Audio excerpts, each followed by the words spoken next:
1879, Anna Haining Bates went into labour. Standing almost 8 feet, it's no wonder her baby was also a shocking size.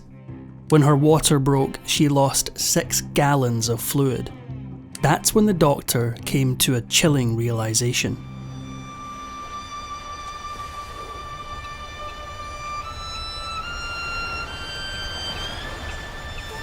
Some people in history are larger than life, and in the case of Anna Haining Bates, also just very large. In fact, she was one of the tallest people who ever lived.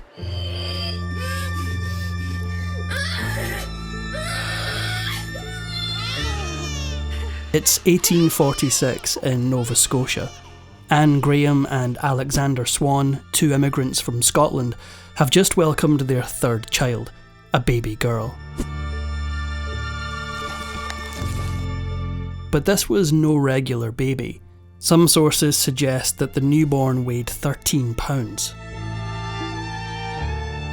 By the age of 4, she was over 4 feet tall and weighed more than 90 pounds, and by the time she reached the age of 15, she was 7 feet tall and still growing.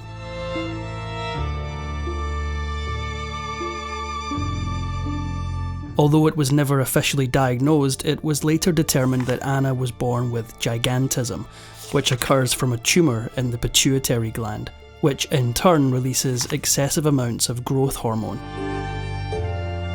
Individuals who live with gigantism grow very rapidly, and typically have a significantly shorter lifespan. But though Anna had been dealt a difficult hand, fate nonetheless had an adventurous life in store for her. Anna's family was sympathetic to her unique condition. When she outgrew her elementary school desk, her father built a larger one by hand to accommodate her needs. He also built her an extra large bed to ensure that she stayed just as comfortable as her 12 siblings. Unfortunately, he couldn't protect her from the outside world. As news spread of this giant little girl, people in Nova Scotia began to visit her family's farm in the hopes of catching a glimpse of her. Local newspapers began to publish stories, which only added to the increased interest. One paper even referred to her as an infant giantess. So, from an early age, Anna became a curiosity, and her family saw an opportunity. Anna's family needed some financial support. As farmers, they were certainly no strangers to putting their other children to work, and Anna was no exception. Since she kept growing, she frequently required new clothing and shoes that were especially expensive. To make more money, the family made the decision to put Anna to work by touring around local fairs as an attraction. Despite accusations that her family exploited her, most historians agree that they genuinely cared and ensured that she was safe at all times. Anna wasn't always touring in her youth. She often cared for her younger siblings and tried to occupy her time with reading and staying focused on other artistic interests. So, although her experience wasn't common, she did her best to have a normal childhood.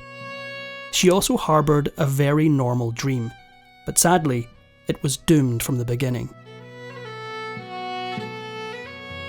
Anna really wanted to be a teacher, but while staying with her aunt and attending school, she encountered new difficulties.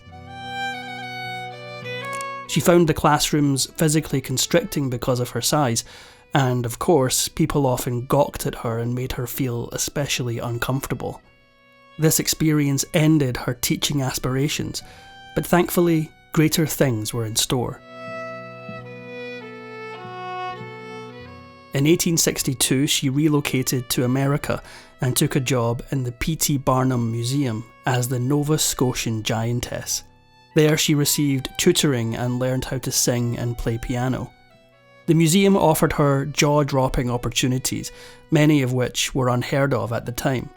She received $23 a week in gold, the equivalent of $500 today.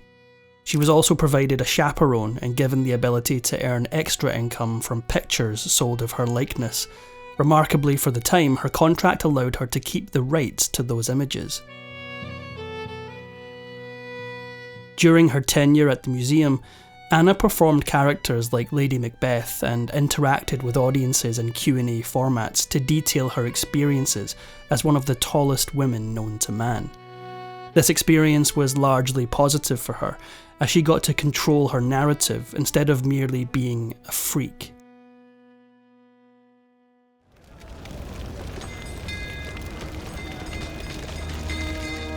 It's 1865 and Barnum's museum is ablaze in one of the most spectacular fires New York has ever seen, and Anna is in the midst of it.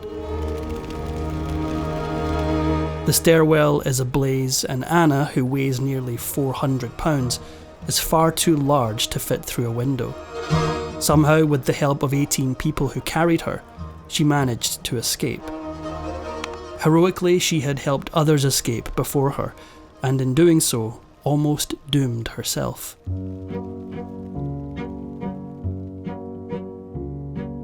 By most accounts, Anna was intelligent and kind. As she met people on tours who were also physically different, she became fast friends and formed bonds with them very deeply. In fact, her magnetic personality allowed her to become friends with one of the most famous royals of the time.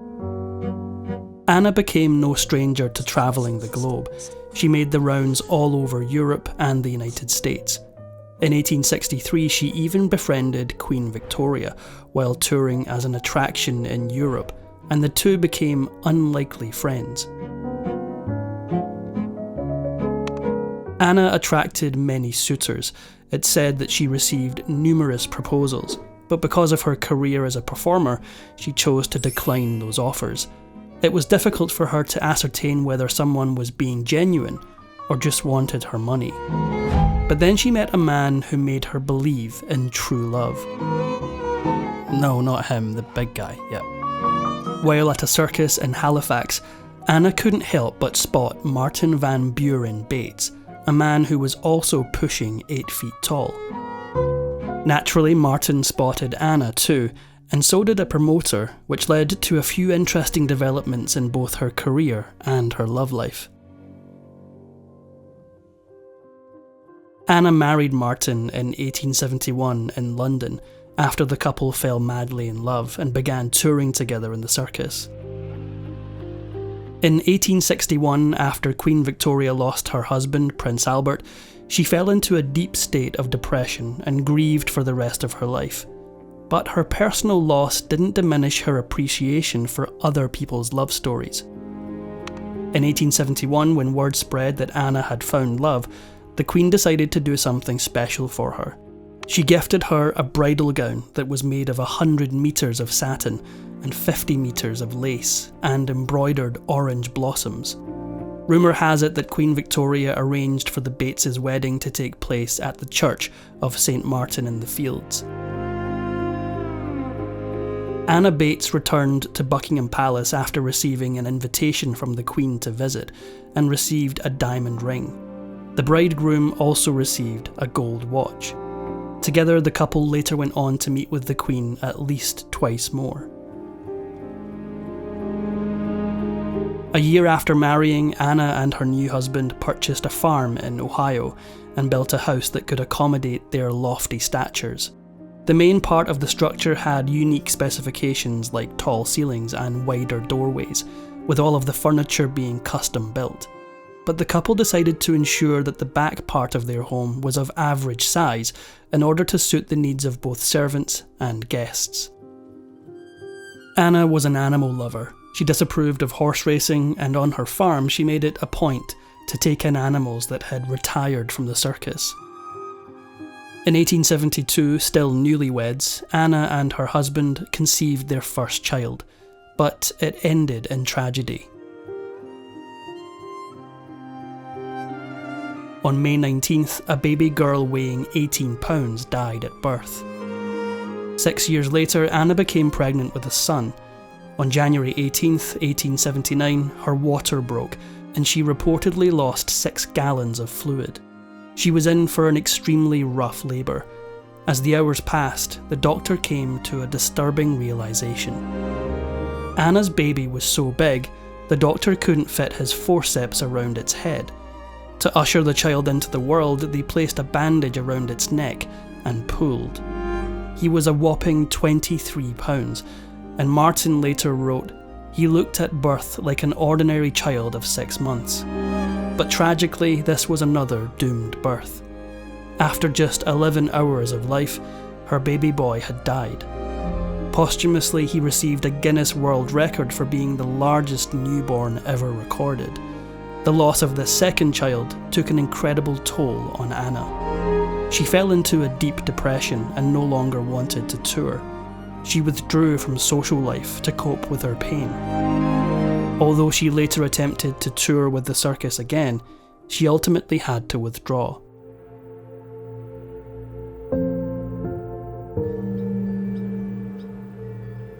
Anna and her husband decided to live a quieter existence during the late 1870s.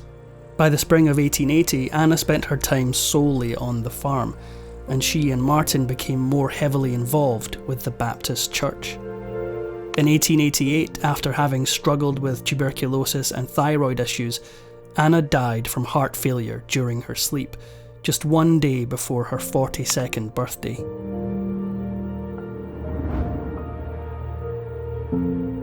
After her death, Martin erected a monument on her grave to honour her. A year later, he remarried and moved out of their Ohio home so that his average-sized second wife could be more comfortable. However, when Martin died in 1919, he was buried next to Anna and their baby boy. To this day, Seville, Ohio continues to remember Anna and her husband. There's an exhibit dedicated to the couple with artefacts and information about their life together. In Halifax, there's also a museum dedicated specifically to the giantess, and some of her descendants are still involved in curating and guiding tours for visitors. Throughout her life, Anna was often presented and promoted as being more than 8 feet tall. In reality, she stopped growing before getting quite that large, but she certainly came close at 7 feet 11 inches. To further sensationalise the attraction it shows, the exaggeration of her height often became necessary and lingered in newspapers despite the inaccuracy. Records obtained from the British Library show posters from the days when Anna was touring.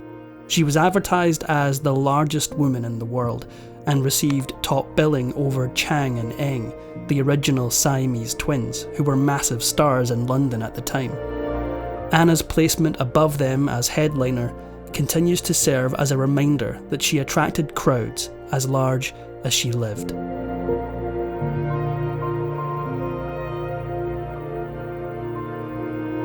Thanks for watching History Exposé. If you love uncovering the best stories in history, hit like and subscribe to keep exploring with us. Don't forget to visit our main page, Factinate, for more incredible facts about everything.